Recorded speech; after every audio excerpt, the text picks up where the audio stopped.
আসসালামু আলাইকুম গাইস, কেমন আছেন? আলহামদুলিল্লাহ, আপনাদের সাথে আপু রান্নাঘর থেকে। দেখেন, আমার এখানে মুরগি পাক করব। প্রথমে সরিষার তেল অ্যাড করে দিয়েছি, এখন পেঁয়াজ কুচি দিয়ে দিয়েছি।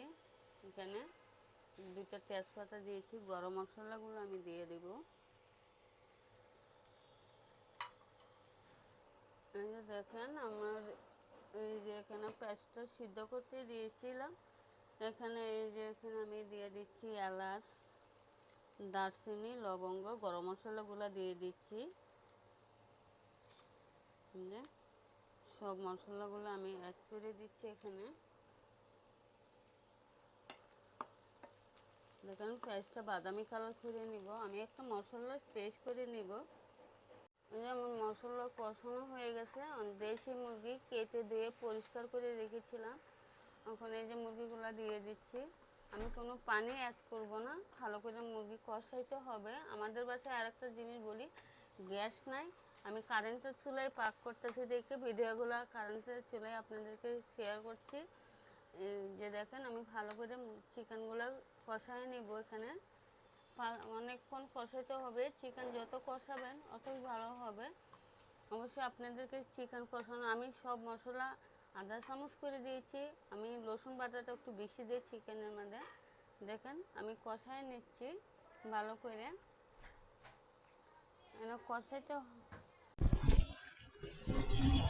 দেখেন, আমি মুরগিটা ভালো করে কষায় নিব। অনেকক্ষণ ধরে আমি কষাচ্ছি মুরগি। যত কষাবেন অত মুরগি ভালো হবে।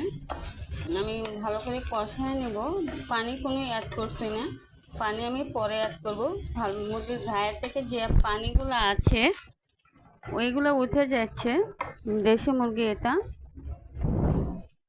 তো আমি এখন ভালো করে কষায় নিতে হবে, না কষাইলে একদম ভালো লাগে না। মুরগি মশলা যত কষাবেন অতই ভালো লাগে। তাই আমি ভালো করে কষায় নিচ্ছি। এখানে আমি 10 মিনিট ধরে কষাবো এটা। দেখেন, আমার চিকেনটা এখন কষানো হয়ে গেছে। এখন আমি পানি অ্যাড করে দিব। অনেকক্ষণ ধরে আমি চিকেন কষায় নিচ্ছি। দেখেন কত সুন্দর, আলহামদুলিল্লাহ। যত চিকেন কষাবেন অতই ভালো লাগে। আমি এখন পানি অ্যাড করে দেব। চিকেন যত কষাবেন অতই ভালো লাগবে। আপনারা কষাতে থাকবেন অনেকক্ষণ, চিকেন না কষালে। আরেকটা জিনিস আপনাদেরকে বলে দিই, চিকেনের মধ্যে আপনারা রসুন বাটাটা একটু বেশি দিবেন, আদা বাটা একটু কম দিলেই হয়। আমরা ছোটোবেলার থেকে দেখে আসছি মাছাছিরা আদা বাটা একটু কম দিত, রসুন বাটাটা বেশি দেয় চিকেনের মধ্যে, সমস্যা হয় না। কিন্তু আদা বাটা একটু বেশি পড়লে একটু আদা গন্ধ হয়ে থাকে, তার জন্য চিকেনে একটু আদা বাটা কম দিলেই হয়, রসুন বাটা একটু বেশি দিবেন এখানে। দেখেন, আমি কতক্ষণ ধরে কষাচ্ছি। আর এখানে আমার বোন সহযোগিতা করে সবসময়। এখানে কেটে দিয়ে পরিষ্কার করে আমার বোনে দেয়। দেখেন, আলহামদুলিল্লাহ আমি কষানো হয়ে গেছে। এখন আমি পানি অ্যাড করে দিব। মুরগিটা সিদ্ধ হয়ে গেছে, কষানোতেই অনেক সিদ্ধ হয়ে যায়। আমি এখন অল্প করে পানি অ্যাড করে দিব। আমি মুরগির একটা ঝোল পাক করব, দেশি মুরগির ঝোল। এখন আমি পানি অ্যাড করে দিচ্ছি, আপনারা দেখতে থাকেন।